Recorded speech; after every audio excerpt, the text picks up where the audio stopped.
ಈ message end to end encrypted. ಇದು ಅತ್ಯಂತ ಸುರಕ್ಷಿತ.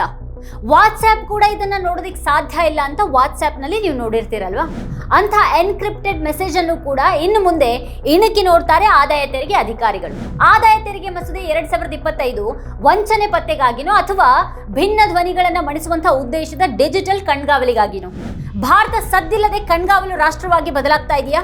ವಾಟ್ಸ್ಆ್ಯಪ್ ಚಾಟ್, ಇನ್ಸ್ಟಾಗ್ರಾಮ್ ಪೋಸ್ಟ್, ಇಮೇಲ್ಗಳೆಲ್ಲ ಸರ್ಕಾರದ ಕೈಯಲ್ಲಿ ನಿಯಂತ್ರಣದ ಸಾಧನಗಳಾದ್ರೆ ಜನರ ಕಥೆ ಏನು? ತೆರಿಗೆ ವಂಚನೆ ವಿರುದ್ಧದ ಕ್ರಮ ಅನ್ನೋದು ಜನರ ಖಾಸಗಿತನದೊಳಗೆ ಸರ್ಕಾರದ ನಿಯಂತ್ರಿತ ಪ್ರವೇಶಕ್ಕೆ ದಾರಿನ? ಯಾವುದೇ ತಪ್ಪು ಮಾಡಿದವ್ರ ಮೇಲೆ ಕೂಡ ಕಣ್ಗಾವಲು ಯಾಕೆ? ಗೌಪ್ಯತೆಯ ಮೂಲಭೂತ ಹಕ್ಕನ್ನ ರಾಷ್ಟ್ರೀಯ ಹಿತಾಸಕ್ತಿ ಹೆಸರಿನಲ್ಲಿ ಆಕ್ರಮಿಸೋದ್ರ ವಿರುದ್ಧ ಯಾವುದೇ ಆಕ್ರೋಶ ಯಾಕಿಲ್ಲ? ಆದಾಯ ತೆರಿಗೆ ಸರಿಯಾಗಿ ಪಾವತಿಸಬೇಕು, ಸರಿ.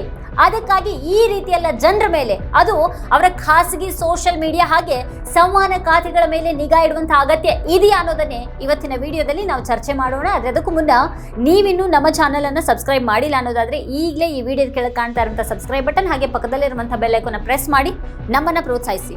ಈ ವಿಡಿಯೋವನ್ನ ಮಿಸ್ ಮಾಡದೆ ಕೊನೆವರೆಗೂ ನೋಡಿ. ಹಾಗೆ ಇದ್ರ ಬಗ್ಗೆ ನಿಮ್ಗೆ ಏನು ಅಭಿಪ್ರಾಯ ಇದೆ ಅದನ್ನ ಕೆಳಗಡೆ ಕಮೆಂಟ್ ಮಾಡಿ. ಹಾಗೆ ಇದರ ಲಿಂಕ್ ಅನ್ನು ನಿಮ್ಮೆಲ್ಲ ಬಂಧು ಮಿತ್ರರಿಗೆ ವಾಟ್ಸ್ಆಪ್ ಮಾಡಿ. ನಾವೀಗ ವಿಷಯಕ್ಕೆ ಬರೋಣ. ಮೋದಿ ಸರ್ಕಾರ ಈಗಾಗಲೇ ಮಂಡಿಸಿರುವ ಆದಾಯ ತೆರಿಗೆ ಮಸೂದೆ 2025 ಜನರ ಖಾಸಗಿತನಕ್ಕೆ ಬಹುದೊಡ್ಡ ಬೆದರಿಕೆಯಾಗುವ ಸೂಚನೆ ಕಾಣಿಸಿದೆ. ಈ ಮಸೂದೆ ಪ್ರಸ್ತುತ ಆದಾಯ ತೆರಿಗೆ ಕಾಯ್ದೆ 1961ಕ್ಕೆ ತರಲಾದಂತಹ ಬದಲಾವಣೆಯಾಗಿದೆ. ನೂತನ ಮಸೂದೆ ತೆರಿಗೆ ಕಾನೂನುಗಳನ್ನ ಸರಳಗೊಳಿಸಲಿದೆ ಅನ್ನೋದು ಸರ್ಕಾರದ ವಾದ ಆಗಿದೆ. ಆದರೆ ಇದು ಬೇರೆದೇ ಸಮಸ್ಯೆಗಳನ್ನ ಹುಟ್ಟುಹಾಕುವಂತೆ ಕಾಣಿಸ್ತಾ ಇದೆ. ಇದು ತೆರಿಗೆ ಅಧಿಕಾರಿಗಳಿಗೆ ಹೆಚ್ಚಿನ ಅಧಿಕಾರವನ್ನು ಹಸ್ತಾಂತರಿಸುವಂತಹ ಒಂದು ನಿಬಂಧನೆಯನ್ನ ಹೊಂದಿದ್ದು, ತೆರಿಗೆ ಹುಡುಕಾಟಗಳ ವ್ಯಾಪ್ತಿಯನ್ನ ಈ ಹಿಂದಿನ ನಿಬಂಧನೆಯನ್ನ ಮೀರಿ ವಿಸ್ತರಿಸುವಂತಹ ಒಂದು ಷರತ್ತನ್ನು ಒಳಗೊಂಡಿದೆ. ಈ ಹೊಸ ಮಸೂದೆಯಲ್ಲಿ ವಿವಾದಾತ್ಮಕ ಅಂತ ಪರಿಗಣಿಸಲಾಗ್ತಾ ಇರುವಂತಹ ಕೆಲ ನಿಬಂಧನೆಗಳಿವೆ.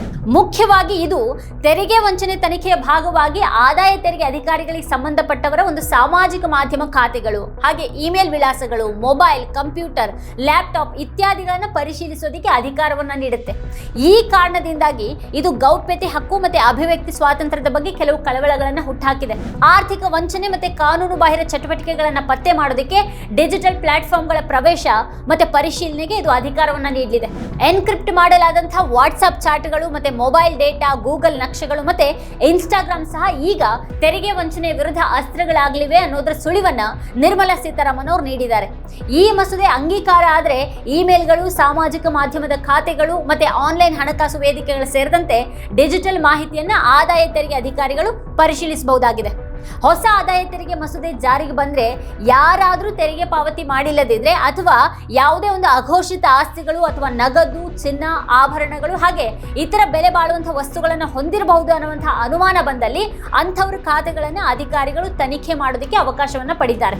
ಹೊಸ ಕಾಯ್ದೆ ಲ್ಯಾಪ್ಟಾಪ್ಗಳು, ಹಾರ್ಡ್ ಡ್ರೈವ್ಗಳು ಮತ್ತೆ ಇಮೇಲ್ಗಳನ್ನು ಪರಿಶೀಲಿಸೋದಕ್ಕೂ ಕೂಡ ಅವಕಾಶವನ್ನ ನೀಡಲಿದೆ. ಅಂದ್ರೆ ಇದು ಹಣಕಾಸಿನ ವಂಚನೆಯನ್ನ ನಿಭಾಯಿಸೋದನ್ನು ಕೂಡ ಮೀರಿದಂತಹ ಒಂದು ಬೇರೆ ಉದ್ದೇಶವನ್ನ ಹೊಂದಿದೆ ಅನ್ನೋದು ಈಗ ಕಾಡುವಂತಹ ದೊಡ್ಡ ಪ್ರಶ್ನೆ ಆಗಿದೆ.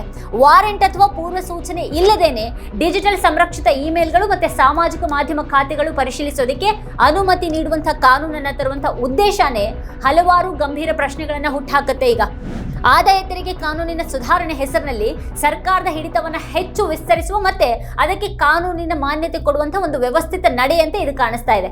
ಇದೊಂದು ಸದ್ದಿಲ್ಲದ ಕಣ್ಗಾವಲು ವ್ಯವಸ್ಥೆಯಾಗಿದೆ. ರಾಜಕೀಯ ದುರುಪಯೋಗಕ್ಕೆ ನೆಲೆಯಾಗಲಿದೆ ಅನ್ನುವಂಥ ಪ್ರಶ್ನೆ ಈಗ ಎದ್ದಿದೆ. ಈಗಾಗಲೇ ಸರ್ಕಾರದ ಏಜೆನ್ಸಿಗಳು ಹೇಗೆ ಸೂತ್ರದ ಗೊಂಬೆಗಳಾಗ್ಬಿಟ್ಟಿವೆ ಅನ್ನೋದು ಗೊತ್ತಿರುವಾಗ ಅವುಗಳನ್ನು ಬಳಸಿಕೊಂಡು ಈಗ ಎಲ್ಲರ ಮೇಲೂ ಕಣ್ಣಿಡೋದಕ್ಕೆ ಹೊರಟಂತಿರುವಂತಹ ಈ ನಡೆ ಇನ್ನಷ್ಟು ಕಳವಳಕಾರಿಯಾಗಿದೆ. IT ಇಲಾಖೆ ಮತ್ತೆ ಇಡಿ ಮೋದಿ ಸರ್ಕಾರದ ಕೈಯಲ್ಲಿ ರಾಜಕೀಯ ದ್ವೇಷ ಸಾಧಿಸೋದಕ್ಕಿರುವಂತಹ ಅಸ್ತ್ರಗಳಾಗಿರೋದು ನಮಗೆಲ್ಲ ಗೊತ್ತೇ ಇದೆ. ಸರ್ಕಾರವನ್ನ ವಿರೋಧ ಮಾಡೋರ ವಿರುದ್ಧ ಅವು ತಮ್ಮ ಅಧಿಕಾರವನ್ನ ಬಳಸ್ತಾ ಇವೆ ಅನ್ನುವಂಥ ಆರೋಪ ಇದೆ. ಈ ರೀತಿ ಇದೊಂದು ಅಪಾಯಕಾರಿ ಬೆಳವಣಿಗೆಯಂತೆ ಕಾಣಿಸ್ತಾ ಇರುವಾಗಲೂ ಕೂಡ ಈ ಮಸೂದೆ ವಿಚಾರವಾಗಿ ಜನ ಯಾಕೆ ತಲೆ ಕೆಡಿಸ್ಕೊಳ್ತಾ ಇಲ್ಲ ಅನ್ನುವಂಥ ಪ್ರಶ್ನೆ ಕೂಡ ಇದೆ. ಇದು ವೈಯಕ್ತಿಕ ಹಕ್ಕುಗಳು ಮತ್ತೆ ಸ್ವಾತಂತ್ರ್ಯವನ್ನ ನಿರಂತರವಾಗಿ ಕಸಿದುಕೊಳ್ಳುವಂತಹ ನೀತಿಗಳನ್ನ ಸುಮ್ಮನೆ ಒಪ್ಕೊಳ್ಳುವಂಥ ರೀತಿನ?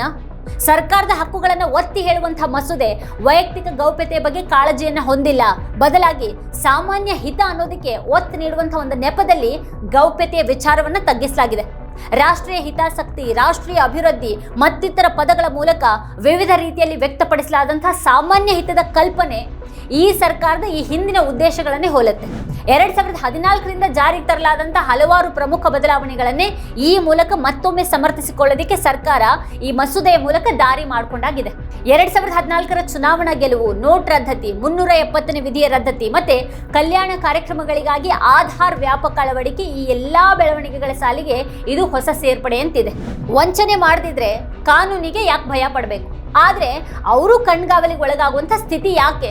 ಯಾರದೇ ತಪ್ಪನ್ನ ಸಾಬೀತುಪಡಿಸಬೇಕಾದಂತಹ ಸರ್ಕಾರ ತಮ್ಮ ಮೇಲೆ ಕಣ್ಗಾವಲಿಟ್ಟಿದೆ ಅಂತ ಅನ್ನಿಸಿದಾಗ ತಾವು ಯಾವುದೇ ತಪ್ಪು ಮಾಡ್ತಾ ಇಲ್ಲ ಅನ್ನೋದನ್ನು ತೋರಿಸುವಂತ ಹೊರೆಯು ಜನರದೇ ಆಗುವಂತಹ ಸ್ಥಿತಿ ಇದೆ. ಅಂದ್ರೆ ಇದು ಹಕ್ಕುಗಳು ಕೂಡ ಷರತ್ತುಬದ್ಧ ಅನ್ನುವಂಥ ಸ್ಥಿತಿಯನ್ನ ತರುತ್ತೆ. ಹಕ್ಕುಗಳನ್ನ ಅನುಭವಿಸುವ ಬದಲು ಜನರು ತಾವು ಬೆದರಿಕೆ ಅಲ್ಲ ಅಂತ ತೋರಿಸ್ಕೊಳ್ಬೇಕಾದಂತಹ ಅನಿವಾರ್ಯತೆ ತಲೆದೂರುತ್ತೆ. ಇದು ಪ್ರಜಾಸತ್ತಾತ್ಮಕ ಸ್ವಾತಂತ್ರ್ಯದ ಮೂಲಭೂತ ತತ್ವವನ್ನೇ ಬುಡಮೇಲ್ ಮಾಡುತ್ತೆ. ಈ ಪ್ರಸ್ತಾವನೆ ಡಿಜಿಟಲ್ ಸಾರ್ವಭೌಮತ್ವ ಮತ್ತೆ ವಿದೇಶಿ ಪ್ರಾಬಲ್ಯವನ್ನ ವಿರೋಧಿಸುವಂತಹ ಸಾಧನವಾಗಿ ದತ್ತಾಂಶ ಮತ್ತೆ ಡಿಜಿಟಲ್ ಮೂಲಸೌಕರ್ಯದ ಮೇಲೆ ನಿಯಂತ್ರಣ ಹೊಂದುವಂತ ನಿಟ್ಟಿನಲ್ಲಿದೆ. ಆದರೂ ನಿಜವಾದ ಸಾರ್ವಭೌಮತ್ವ ಕಣ್ಗಾವಲಿನ ಮೇಲೆ ನಿರ್ಮಿತ ಆಗಿದ್ದಲ್ಲ. ಅದು ಆಡಳಿತ ನಡೆಸುವವರ ಒಪ್ಪಿಗೆ ಮತ್ತೆ ಸ್ವಾಯತ್ತತೆಯ ಮೇಲೆ ನಿಂತಿರಬೇಕು. ದೇಶ ಅನ್ನೋದು ಯಾವಾಗಲೂ ಅದರ ಜನರಾಗಿರ್ತಾರೆ. ಜನರ ಡಿಜಿಟಲ್ ಗೌಪ್ಯತೆನೇ ಇಲ್ಲವಾದಾಗ ಅದು ಇನ್ನಷ್ಟು ಅಪಾಯಕ್ಕೆ ಅವರನ್ನ ಬೀಳಿಸುತ್ತೆ. ಅವರ ಸ್ವಾಯತ್ತತೆ ಇಲ್ಲವಾಗುತ್ತೆ. ಈ ಬಗ್ಗೆ ಕಾನೂನು ತಜ್ಞರು ಈಗಾಗಲೇ ಕಳವಳವನ್ನು ವ್ಯಕ್ತಪಡಿಸಿದ್ದಾರೆ. ಗೌಪ್ಯತೆಯನ್ನೇ ಅತಿಕ್ರಮಿಸುವಂತಹ ಇಂತಹ ಅಧಿಕಾರಿಗಳು ಕಿರುಕುಳ ಮತ್ತು ವೈಯಕ್ತಿಕ ಡೇಟಾದ ಅನಗತ್ಯ ಪರಿಶೀಲನೆಗೆ ಕಾರಣ ಆಗಬಹುದು ಅಂತ ಅವರು ಎಚ್ಚರಿಸಿದ್ದಾರೆ. ಇದೇ ಇವತ್ತಿನ ಸ್ಪೆಷಲ್. ನೋಡ್ತಾ ಇರಿ ವಾರ್ತಾಭಾರತಿ. ನೀವಿನ್ನೂ ವಾರ್ತಾಭಾರತಿ ಯೂಟ್ಯೂಬ್ ಚಾನಲನ್ನು ಸಬ್ಸ್ಕ್ರೈಬ್ ಮಾಡಿಲ್ಲ ಅನ್ನೋದಾದರೆ ಈ ಕೂಡಲೇ ಸಬ್ಸ್ಕ್ರೈಬ್ ಮಾಡಿ, ಹಾಗೆ ಪಕ್ಕದಲ್ಲಿರುವಂಥ ಬೆಲ್ ಐಕನ್ನ ಪ್ರೆಸ್ ಮಾಡಿ ನಮ್ಮನ್ನು ಬೆಂಬಲಿಸಿ.